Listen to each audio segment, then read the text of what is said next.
We got soup. We have the best soup this side of the courthouse. Providing food to the unhoused and hungry, that's our passion.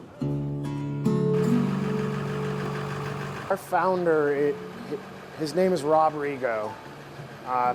In 2001, Rob suffered a really tragic motorcycle accident.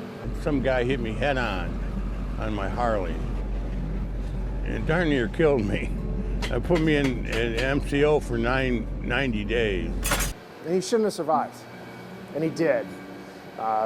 After that incident, after he recovered, therapy, all of that stuff, he was left asking, God, why am I still here? I have to have a purpose. You know, I'm laying there in bed, saying, what can I do to pay God back? From that, it was born. He started making sandwiches with his wife, Laura. And they took him downtown, right by the public library, the main library. Handed out sandwiches on Saturdays. Turned out people started showing up, and after taking them, they thought, let's try hot dogs. So he'd make hot dogs at home and bring them down and hand out hot dogs. And more people showed up. He said, well, let me bring my grill. And this was self-funded.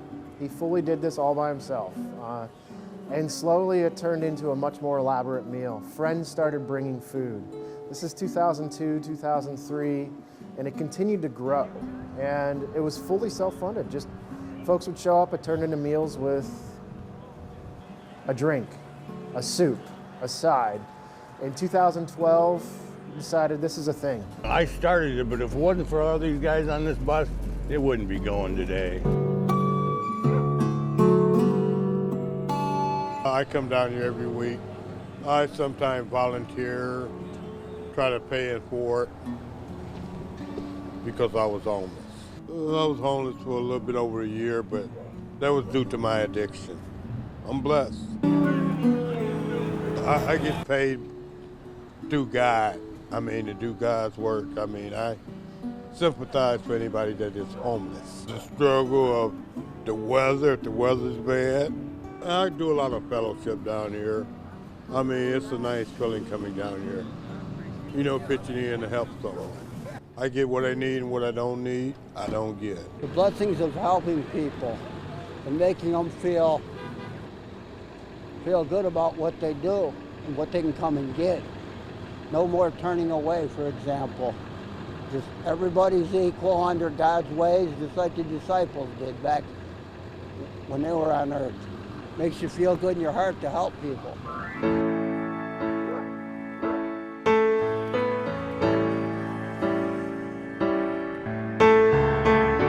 Well, we're making fresh baked beans, sloppy joes. We got chicken, vegetable, noodle soup, and of course peas. We make everything fresh every Saturday from scratch. We try to do a wholesome meal, protein, vegetables, some kind of starch, and then we got bread and desserts outside. There is a need. Weekly we serve anywhere between 125 and 300 meals. More importantly, fellowship and friendship to folks who desperately need it. You get a lot of different reactions.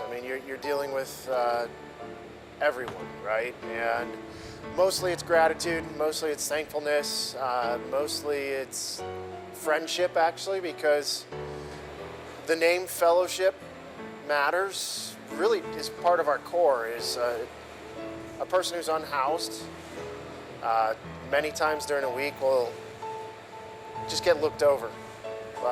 Somebody will walk by. We could very well be the only person that talks to them that week. A lot of our adult volunteers started because their kids needed service hours, and the families never leave. My son needed 10 hours of community service for St. John's his freshman year, and I come down and talk to Rob, and I said, hey, if we come 10 Saturdays, will you fill out my paperwork, my son's paperwork? He said, yeah. Well, that was 14 years ago. Like a lot of the regulars, I got involved because my kid needed service hours. My kids have graduated and moved on long ago, and I keep coming. So I keep coming because, you know, it is a really important service, and I think we're providing a lot for the community, and we're really needed more than ever. And I enjoy coming here. Down here, I earned the nickname of Doc. I get more than I give. I get more than I ever give.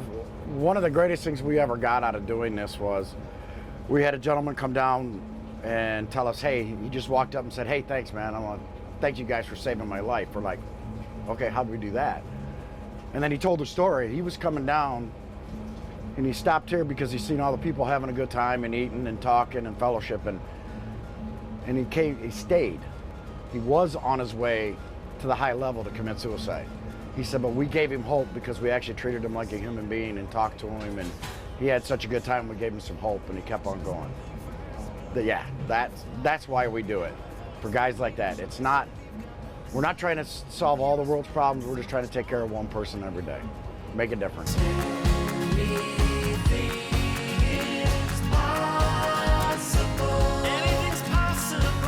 And it's not so much the hot meal. The hot meal is a way to get them down here. We need more show. Just so that we can talk to them. And we don't preach at nobody. We just talk. We say hi, how are you, how's your day? We learn their names, we learn their stories. Because you can make an impact on anybody on any given day just by being nice and giving away what God gave you, which is free smiles. Just smile at somebody, make their day better. Remember, if you don't like the soup, I'll give you double what you paid me. Hey, that works. Yes, ma'am. I've been homeless before. I had an apartment, and I kind of got stuck up with a lot of the wrong crowds, so that kind of brought me back down here. Well, family issues and like certain things like of that nature.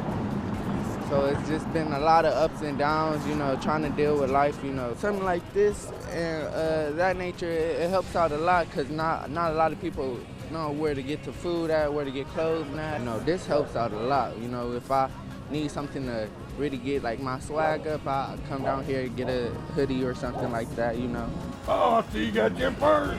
I did. I got 2 of them. Yeah, I got one for old lady. Right there. I like it. That was pretty. We're in an imperfect world.